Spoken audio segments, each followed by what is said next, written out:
어떤 사연을 보내주셨을지 제가 사연을 읽어드리도록 하겠습니다. 예. 네네. 제목은 한번 뵙고 싶어요. 네, 한번 뵙고 싶습니다. 철학이 정말 저와 너무나 일치하네요. 고민은요, 모든 것이 다 고민입니다. 청춘의 열정들이 다 이렇게 자신의 정치적 혹은 개인의 욕심들로 가득 찬 세상에 정말로 구토가 납니다. 저 혼자야 그냥 잘 살 수 있지만 제가 꿈꿔왔던 세상이 아니네요. 이제 초로애들은 지금 너무나 허망하고 정의와 자유를 위해 고민했던 젊은 시절이 야속하기도 합니다. 건강하시고 지금처럼 끝까지 국민계도에 힘쓰시기를 바랍니다. 건승하시고 조금이라도 가시는 방향에 도움이 되는 것이 있으면 조언 주시면 기꺼이 함께하고 싶습니다. 최근에 이렇게 보내주셨어요. 초로란 단어를 보니 그죠?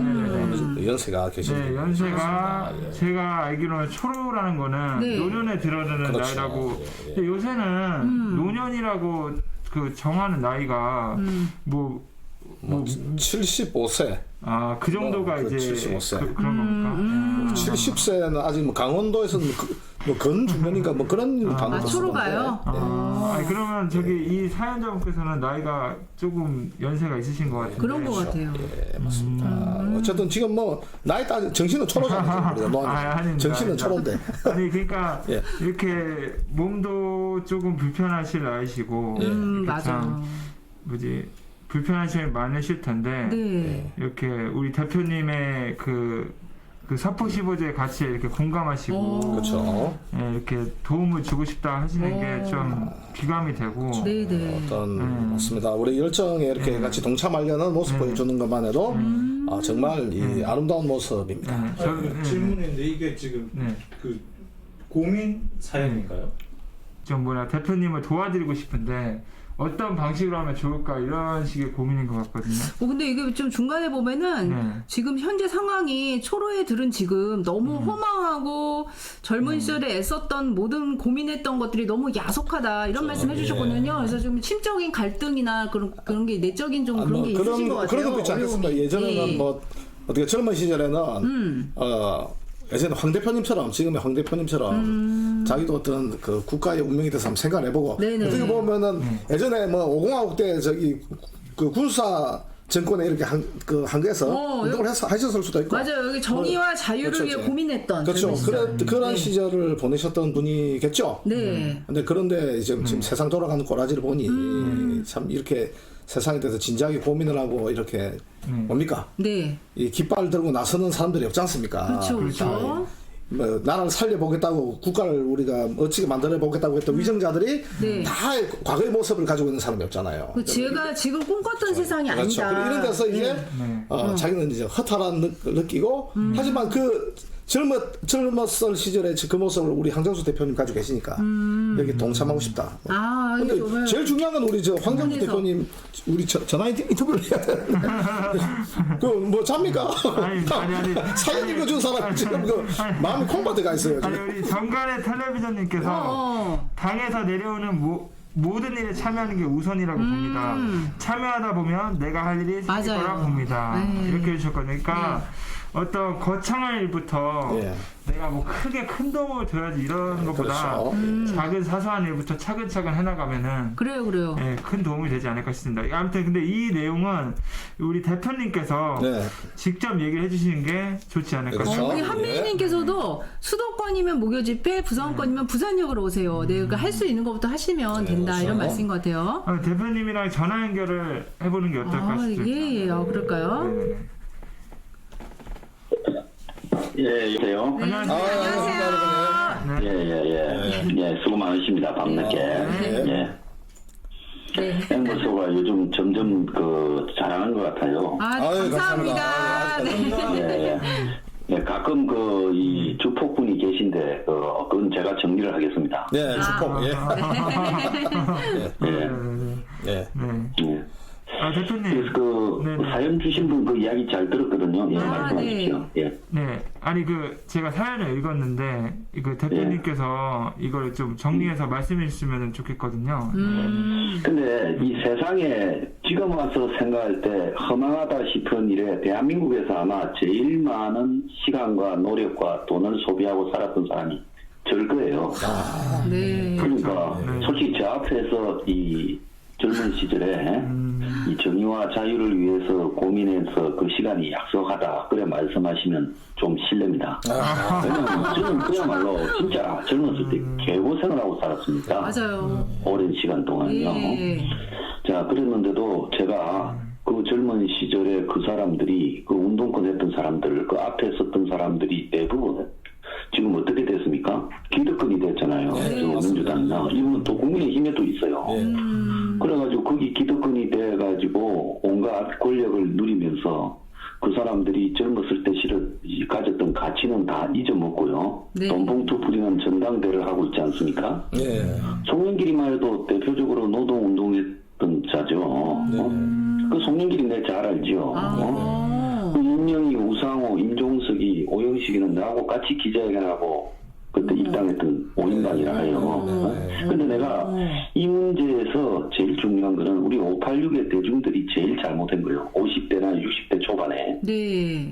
그거는 학교 다닐 때 그 사람들이 주사파를 한다거나 이 NL 그리고 PD를 한다 했을 때 그 두 가지가 다 거짓말이다. 하나는 소련을 추종하고 하나는 북한을 추종한 거다. 네. 그렇게 하면서 싸워야 되는데요. 대부분이요. 거기에 기대어서 살았어요. 그 사람들이 그 당시 시대의 대학 문화의 주류였지 않습니까?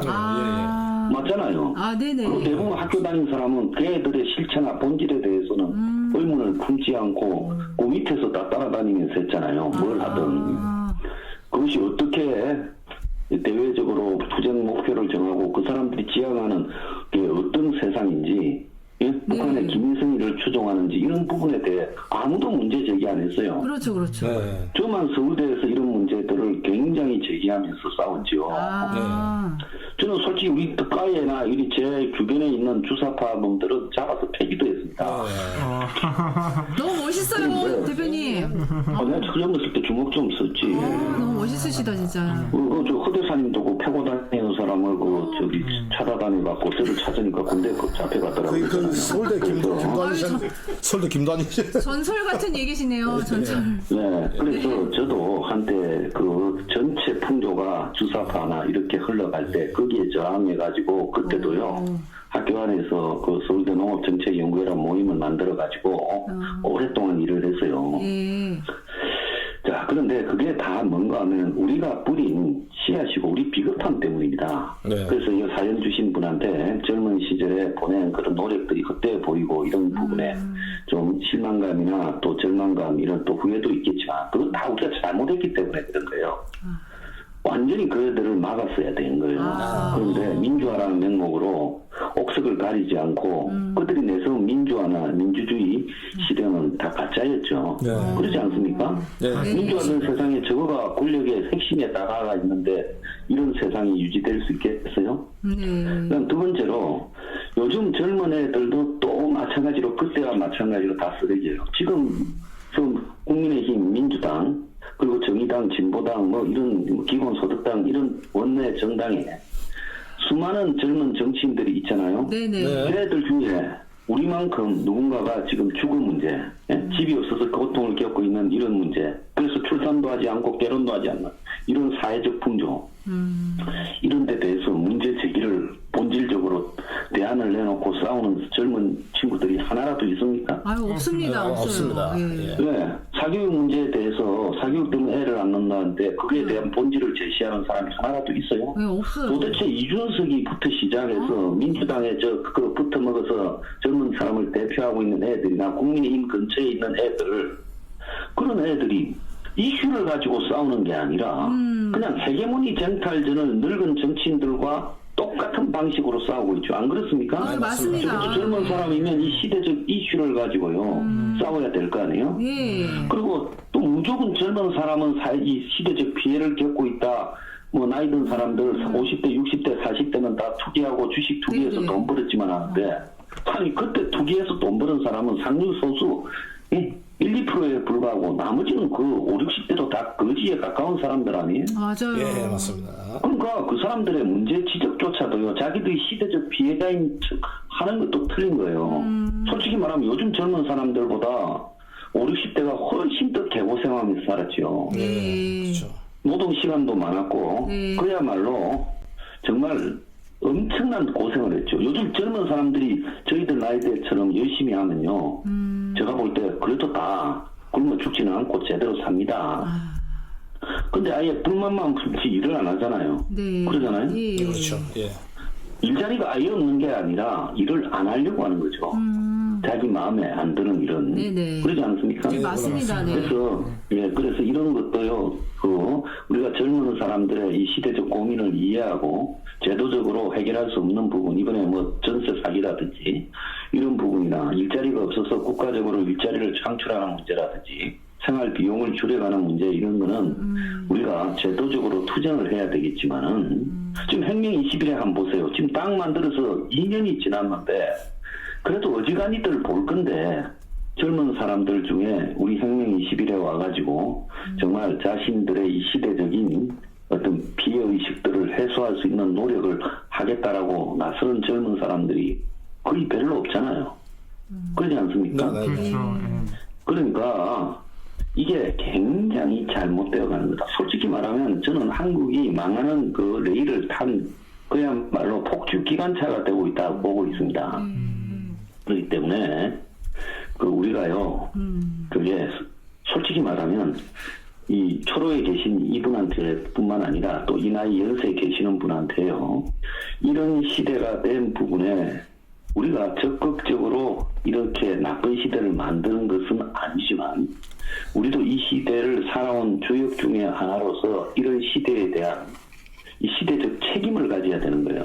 그렇지 않습니까? 예, 맞습니다. 그래서 할 수 있는 부분이 있으면 이런 시대를 바꾸기 위해서 최선의 노력을 다해봐야죠. 저는 가능성을 가지고 노력하느냐 안 하느냐를 따지는 게 대한민국의 대부분의 사람의 실체지요. 그러니까 집 때문에 그렇게 고생들 하면서도 막상 이 주거 문제를 제도적으로 개혁하자는 일에는 별로 안 뛰어들잖아요. 네. 안 그렇습니까? 네, 그렇죠. 예. 옳은 일이면 그것이 예를 들어 현실적으로 성사될 가능성이 있다 없다를 넘어서서요, 그 옳은 일을 성사시키기 위해서 몸을 던지는 사람들이 나와야 언젠가는 그 일이 해결되지요. 그러지 않습니까? 예, 맞습니다. 근데 전부 머리를 굴리고 계산을 하고 그렇게 살지 않습니까? 저는 우리 당원분들한테도 좀 당부드리고 부탁드리는 거는요, 우리가 이제 올해 가을이 되면 한국 사회도 금융위기 옵니다. 그럴 때 우리가요, 거리를 나서서 공적 자금 투입을 반대하고요, 이 금융위기를 초래한 사기꾼들 다 집어넣어라, 재산 환수해라 하면서 이제 주거 문제 해결까지 쭉 이렇게 주장하고 나서야 될 시점이 오는데요. 그때 정말 우리 당원들이 적극적으로 나서줘야 된다. 저는 그렇게 생각합니다. 적어도 당원들 중에 핵심이 한 500 정도는 그야말로 거리에서 좀 투쟁을 하고 또 해야 된다고 봐요. 그런데 말만 당원이고 그러지 실질적으로 그런 부분에 뒷공무니를 다들 뺀다면 이 세상은요, 굉장히 진짜 암울하게 갈 거라고 저는 보고 있어요. 그래서 이제 말씀 좋은 의견을 이렇게 보내주셨는데 그 방법은 하나밖에 없습니다. 전부요, 남한테 미루지 말고 내가 주역이라고 생각하고 나서야 되는 거예요. 고모님 보세요. 연세가 8순이 넘었잖아요. 네. 그런데 지금 저렇게 차를 몰고 하루 종일 하지 않습니까? 예. 우리가 그런 모습을 보면서요, 우리 스스로도 정말 이 땅에 몸을 담고 있다면 각자가 진짜 이 시대적으로 자기가 할 수 있는 최선을 다하고 있는가, 이런 부분에 대해서 좀 자문을 해야 된다, 이런 생각을 하고 있습니다. 네, 아유, 좋은 말씀 감사합니다. 역시 네. 제가 이 밤에 맨날 재밌는 방송을 갖다가 제가 맨날 찬물을 끼얹는 그런 분위기 브레이크 역할을 하는 건데. 아닙니다. 대표님 출연하실 때 그 시청자가 늘고 있습니다. 네, 늘고 있습니다. 네, 계속 나와주셔야 돼요. 네, 시청률이 제일 좋대요. 네. 네, 알겠습니다. 네. 다행입니다. 예. 네, 좋은 말씀 감사드립니다. 네, 편한 마음 수고하세요. 주십시오. 감사합니다. 감사합니다. 네. 예. 참 이제 그 생각을 전 해봤는데 그 뭡니까 이제 자기 전에 요즘 예전에 유성경이가 쓴 징비록 있지 않습니까? 우리 임진왜란 때의 그 어떤 참화를 기록하고 이제 두 번 다시 이런 일이 생겨서는 안 된다 후세에게 전달하는 내용이잖아요. 징비록. 네. 그 황장수 대표님의 지금 하시고 있는 이런 말씀 후대는 나중에 징비록 같이 되지 않는가. 네. 대한민국이라는 나라가 이걸 극복을 못하면 나중에는 이거 우리가 했던 방송 우리가 했던 이런 게 모두 징비록처럼 되지 않겠는가. 그렇죠. 예. 우리 푸딩님께서도 상대적으로 시간이 많은 노년기에 사회운동 더 열심히 할 수 있다고 생각하신다고 하시고요. 예, 좀 적극적으로 참여해 주셔도 좋겠고. 좋죠. 우리 또 위에도 막 좋은 댓글들이 많아가지고 좀 이렇게 좀 읽어드릴게요. 한매님께서도 우리 대표님 한때 카톡 찐팬이었다. 카톡에서 들었다고 주사빠 찾아 좁히는 대표님. 네. 우리 이기선 지부장님 원펀치 3 강냉이 대표님. 네. 주먹심 쓰신 대표님. 네. 제가 그리고 지금 마지막 마무리하면서 또 한 말씀 드리는 게 지난주에 저희가 홍보해 드렸던 비비드 슬로우에 새로운 신곡이 나왔잖아요. 그렇죠. 또 우리가 저희가 채널도 또 비비드 그 슬로우에 또 이렇게 유튜브 채널이 있는데요. 4,000시간을 채워야 이제 수익 창출이 가능하다고 합니다. 그래서 여러분들 우리 그 강희찬 감독님 노래 너무 좋잖아요. 우리 저희가 오프닝 때도 노래 많이 틀어드리고 있는데 그 노래들을 좀 단톡방이나 지인들 자기 아는 지인들 방에 많이 좀 퍼날라주세요. 이거는 뭐 정치적인 얘기도 아니고 뭐 정치적인 노래 선동하는 노래도 아니고 이건 진짜 순수한 음악이잖아요. 그러니까는 그쵸. 이거를 링크를 공유해서 많이 좀 널리 알려주셔서 우리 강희찬 감독이 잘 되는 것이 또 혁명 20일에 또 이게 또 영광이 아니겠습니까? 네. 여러분들 우리 강희찬 감독님의 노래 비비드 슬로우 많이 사랑해 주십시오. 예. 와. 감사합니다. 되게 뻘쭘하네요. 네, 아니요. 너무 홍보를 열심히 해주셔서. 아니 노래가 너무 좋아요. 저희 둘째 아들도 막 그 가파워서 너무 좋다고 막 춤을 춰요. 막 이 노래 좋은데 막 이러면서 막 춤을 추고 걔만의 춤이 있어요. 네. 아니 그러니까 저기 물소리님께서 노아님 대표님의 러브스토리 기대 만땅하시겠습니다 하셨는데 그러니까 다음 주를 기대해 주세요. 대표님하고 허대사님 뭐 이렇게 저희 지부장님 분들 막 러브스토리 너무 궁금하다. 그렇죠. 우리가 순차적으로 한번 들어볼게요. 네네. 우리 네. 8회는 이걸로 종료를 하도록 하겠습니다. 네, 알겠습니다. 너무 감사합니다. 네, 고맙습니다. 네. What exactly you see at night? Before you shut your blinds and shut your eyes, I remember catching the light, catching the sparks. But your heart